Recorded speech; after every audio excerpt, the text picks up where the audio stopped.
Logum Edé, Logum Abu, Logum Edé, Lociro, Aú.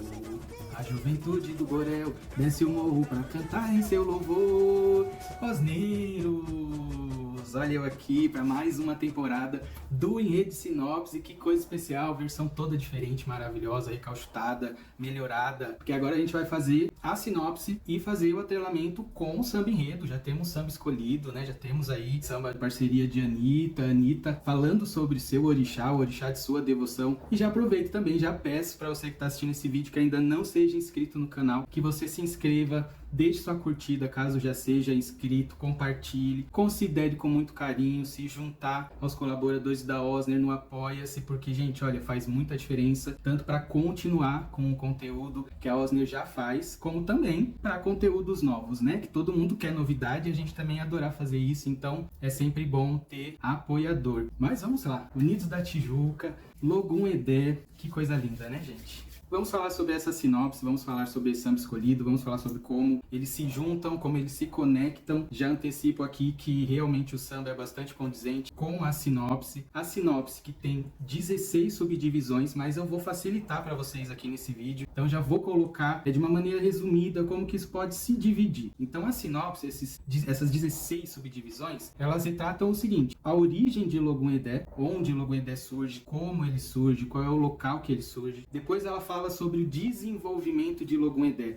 O que é Logum Edé? O que Logum se tornou a partir do seu nascimento? Quais são as suas vivências? Quais são os seus aprendizados? Como ele constrói esse axé? Posteriormente a isso, vai falar sobre como que Logum Edé foi se espalhando pelo território africano e posteriormente chegando ao Brasil. Então vai falar sobre as guerras que ocorreram ali no território africano, sobre como ele chegou em Abeokuta e assim, de Abeokuta partindo para o Brasil através desse processo medonho e tenebroso da escravidão. Chegando no Brasil, vai falar sobre como o culto ao Logum Edé foi constituído, foi estabelecido, então como que isso acontece, onde que se estabelece, por quem, quais são os destaques e como esse orixá passa a ser cultuado no Brasil. Depois passa para o presente, o que o axé de Logum Edé contribui hoje para as pessoas, para as comunidades, para a juventude, já que é o santo menino que o orixá respeita como, né, bendíssima e menininha Mojubaiá, e termina com uma grande conclamação, especialmente para a juventude, para que possam sim usufruir da vida, festejar, comemorar, mas que também tenham muita força, muita vivacidade, muito espírito aguerrido, característico de Logum Edé, para poder vencer os obstáculos, para poder realmente ter uma vida que as conduza a um cenário de vitória, de felicidade e de conquista. Antes da gente partir para os detalhes, eu gostaria também de frisar algo que é importante: o recorte realizado pela Unidos da Tijuca, pelo Carnavalesco. Eles optaram por abordar Logum Edé dentro de uma perspectiva do candomblé, que é o culto mais popular dentro do Brasil, onde esse orixá é cultuado. Existem diferenças de culto de um orixá para outro, dependendo de qual é a vertente religiosa. Então o candomblé cultua de um jeito, a religião tradicional cultua de outro jeito. Quando é um orixá que eventualmente também é cultuado na Umbanda, isso também se dá de uma outra forma. Uma outra característica muito interessante no desenvolvimento da sinopse é que ela é feita de um jeito que nos permite ter muitos pontos de identidade visual. E a gente sabe que é uma característica do carnavalesco, da escola do Edson Pereira, o desenvolvimento estético das escolas por onde ele passa, onde ele trabalha. Então a sinopse ela é muito recheada de elementos visuais, e isso é maravilhoso, porque a gente consegue ler e realmente vislumbrar o que a Tijuca vai apresentar em relação a desenvolvimento estético no desfile do ano que vem. Então a sinopse ela começa falando sobre Ilexá, que é onde surge o Logum Edé.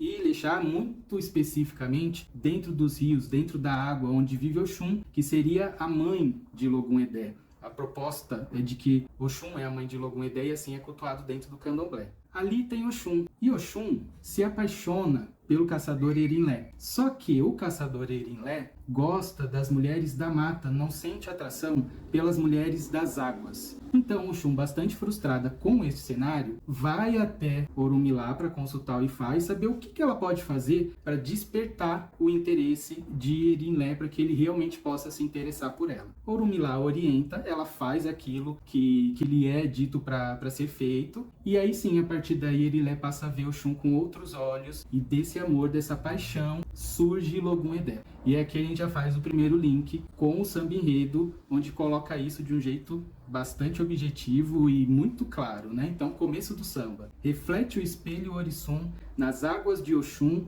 a luz de Orumilá, magia que desagou na ribeira e fez o caçador se encantar. Sou eu, príncipe nascido desse grande amor. Então, ó, essa parte da sinopse já muito bem defendida, né? Depois do advento do nascimento de Logum-Edé, aí a sinopse parte para como ele se desenvolveu e tudo aquilo que ele vivenciou. Então fala a partir do nascimento, tudo que ele recebeu de presentes. Então fala que ele recebeu o Molocum, que é uma oferenda muito típica de Oxum, que ele recebeu a Xoxô, que é uma oferenda muito típica de Erinlé, de Oxóssi, recebeu Lelé também. Enfim, vai citando oferendas que ele foi ganhando por ser reconhecido como um príncipe, por ser reconhecido como alguém de realeza, de pai e mãe de realeza. E fala sobre como Logum-Edé foi crescendo e foi aprendendo junto aos outros orixás muitas coisas importantes para a vida, muito importante para um contexto vitorioso. Então, cita as artimanhas de guerra, cita justamente tudo aquilo que Oxum tem, que ele reúne, tudo aquilo que Erinlé, que Oxóssi tem e que ele também reúne. E o samba coloca isso justamente na sequência. Herdeiro da bravura e da beleza, que ele herda dos pais, é a minha natureza, a dualidade e o fulgor. De tudo que aprendi, o todo que reuni fez imbatível a força do meu axé. Com brilho imenso, desafio consenso, inquieto e intenso, sou Logum-Edé. Então aqui já está retratado tudo aquilo que ele se tornou a partir de todo esse conhecimento, de todo esse aprendizado e de toda essa herança que ele recebe dos seus pais mitológicos. E aí a gente vai podendo partir para a sequência da sinopse que fala sobre, a partir dessa constituição de Logum e daquilo que ele se tornou, como que ele começa a viajar pelo mundo e o que faz com que isso aconteça. E aí a sinopse começa a citar as guerras que aconteciam entre os povos africanos. No caso da sinopse, ela especifica as lutas entre o Daomé e Oió, e era bastante comum dentro desse período, que coincide com o período escravocrata, que aqueles que perdiam tinham pessoas vendidas como escravos para outros lugares. E dentro desse contexto, a sinopse coloca que é neste momento que Logum-Edé se encanta e passa a ser cultuado, venerado como um orixá. E ele segue para Abeokutá, aqui já na figura de orixá, através dos seus, através do povo de Ijexá, que fugindo dessas guerras, vão até Abeokutá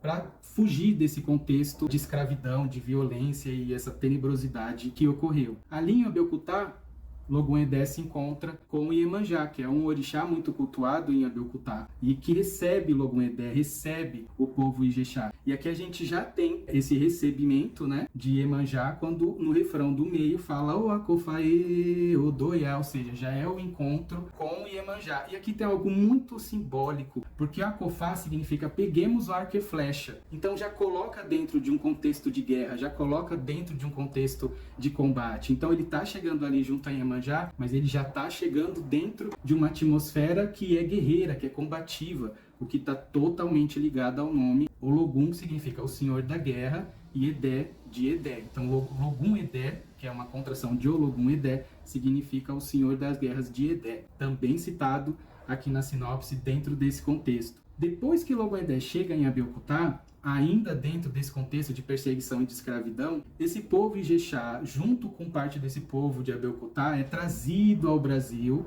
já dentro desse contexto de escravidão. E o refrão continua justamente dentro desse aspecto, né? O Akofaê, desbravei o mar, não ando sozinho, montei no cavalo marinho, abri caminho para o povo de Ijexá. Então todo esse refrão do meio fala sobre esse contexto de guerra, tanto em território africano, quanto sobre essa travessia do mar, já dentro dessa condição de pessoas escravizadas. E aqui vale um ponto e vírgula em relação à questão do samba, porque tudo isso é tratado de um jeito doce até.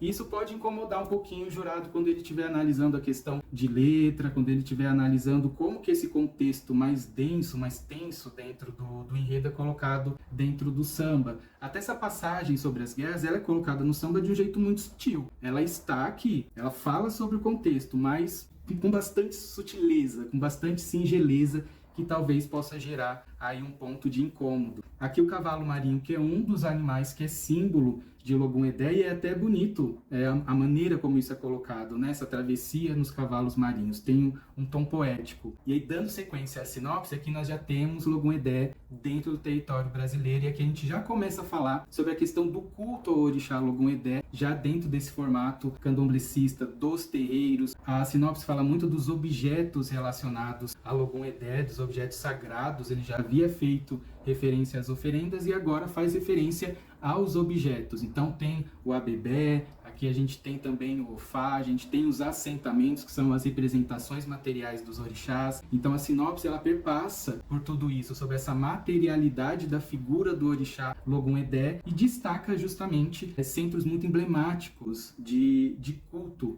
a esse orixá. E isso está bastante colocado também logo depois do refrão do meio, onde coloca: "E no rufar dos ilus, meu tambor, a fé no Calebocum assentou, a proteção de meus pais, ofás e abebés, sou a Tijuca e seus candomblés". Então aqui no samba também tem essa colocação, uma maneira bem forte de frisar o quanto é uma interpretação e uma análise sob a visão de candomblé, que é justamente a religiosidade ao qual o samba faz essa referência. Depois de citar os itens, as questões religiosas, no que se refere à questão material e de culto dentro dos terreiros, o enredo ele vai para uma análise do quanto o axé de Logum-Edé é importante para o contexto atual. Então é um orixá guerreiro, é um orixá que é sim festivo, é um orixá que gosta da questão de festa, é um orixá de juventude, é um orixá menino. Então tem toda essa atmosfera de festa, de alegria, de contexto de comemoração, mas tem também esse aspecto muito forte de guerrear, de brigar por aquilo que deseja, de ir atrás daquilo que conquista, de reivindicar direitos. E a sinopse fala sobre o quanto o axé de Logum-Edé é importante para que as pessoas no contexto atual, principalmente a juventude, possam se imbuir disso para si mesmo, de maneira a conquistar tudo aquilo que deseja e ter uma vida que seja mais justa, que seja mais digna, que seja realmente no contexto de vitória, de prosperidade, de um jeito muito amplo. Então a sinopse perpassa por essa importância do axé, e ela finaliza justamente fazendo essa conclamação à juventude do Borel, pedindo para que realmente eles compareçam para fazer o culto a esse orixá e que levem para suas vidas essas características, de modo que seja uma juventude muito vencedora. Eu sempre gosto de falar, quando eu comento sobre o Logum-Edé, eu vou aqui falar para vocês também, dentro do culto, a gente sempre costuma dizer, quando a pessoa quer vitória, quando ela quer êxito, ela pede a Xangô, a Oiá, a Ogum, mas quando ela quer vitória e êxito com reconhecimento, ela deve pedir a Logum-Edé, porque é Logum-Edé quem coloca a coroa na cabeça do rei. Termina com essa grande festa, essa grande homenagem a esse orixá tão maravilhoso e ainda muito pouco conhecido pela grande maioria dos brasileiros, justamente por ser um orixá de culto mais reservado ao candomblé e à religião tradicional iorubá. A Umbanda não cultua de uma maneira muito forte o Logum-Edé, então por isso ainda bastante desconhecido, mas de axé maravilhoso, de axé potente, e que a Tijuca está trazendo, né, em 2025. E aí essa conclamação, esse convite para o festejo, esse convite para o culto, com a absorção desse axé e força, ela coloca no seu samba, decorrendo, né, nessa parte final do samba: "Um lindo leque se abriu, ori do meu pavilhão, amarelo ouro e azul pavão, orixá menino que velho respeita, recebi sentença de Pai Oxalá. Eu não descanso depois da missão cumprida, a minha sina é recomeçar." Logum-Edé não descansa, Logum-Edé é um orixá de guerra, é um orixá aguerrido. Então, enquanto existem questões a serem lutadas, Logum-Edé estará lá. E a vida é contexto de luta, elas nunca param, elas nunca cessam. Podem mudar a natureza, mas a gente sempre está precisando lutar por alguma coisa. Então, essa frase, a minha sina é recomeçar, está muito ligada a esse aspecto de Logum-Edé. E aí vem o refrão cabeça, né, que é essa homenagem, essa saudação a Logum-Edé, uma saudação. Logum-Edé, Logum-Arô, Logum-Edé, Locilossi, Eruaô, a juventude do Borel desce o morro para cantar em seu louvor. Então aqui mais uma vez repetido, né, e enfatizado, melhor dizendo, o quanto esse enredo também é voltado para a juventude, o quanto ela tem esse papel de protagonismo, tanto por parte do seu homenageado, que é um orixá menino, quanto por parte de sua comunidade da Unidos da Tijuca, a comunidade jovem da Unidos da Tijuca. E, gente, estamos aqui com essa análise, é isso. Eu acho que vai ser um desfile maravilhoso por várias questões aqui embutidas. Tem o orixá que tem similaridade com as cores da Unidos da Tijuca, o pavão é um animal símbolo de Logum-Edé, assim como é um animal símbolo da Unidos da Tijuca. Existe uma expectativa muito grande em relação a questões visuais e estéticas, como eu disse por aqui, porque a sinopse permite isso e é o que a gente sempre espera do Edson Pereira. Então, existem muitas expectativas positivas e eu não espero nada mais, nada menos da Unidos da Tijuca do que um desfile que seja realmente muito bonito, muito festivo e aguerrido. Coisa maravilhosa, com Unidos da Tijuca, com juventude, coisa linda demais. Então, é isso. E vamos que 2025 tá aí. Um beijo e prepara